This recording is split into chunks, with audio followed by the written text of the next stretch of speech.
দেখুন, যে কোনো দেশ তারা যে কোনো ধরনের জয়েন্ট মিলিটারি এক্সারসাইজ করতেই পারে, কিন্তু ঠিক যে কারণে আমরা নড়ে চড়ে বসি যখন অরুণাচল প্রদেশের আশেপাশে চায়না নিজেদের ড্যাম বানানোর কথা বলে, বা চায়না নিজেদের মিলিটারি এক্সারসাইজ করে, বা কোনো বড় ইনস্টলেশন রাখার প্ল্যান করে, ঠিক যে কারণে আমরা নড়ে চড়ে বসি, আমরা বাংলাদেশকে নিয়ে চিন্তিত নই। আমরা অ্যাকচুয়ালি চিন্তিত বাংলাদেশের বিকিয়ে যাওয়া নিয়ে।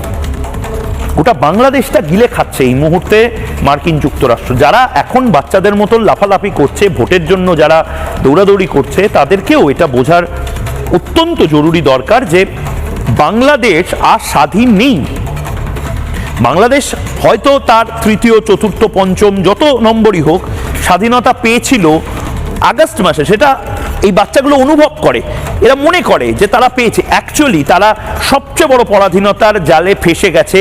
মার্কিন যুক্তরাষ্ট্র কলোনি হিসেবে ব্যবহার করছে এখন বাংলাদেশকে, এবং এটা ভারতের জন্য প্রবলেম।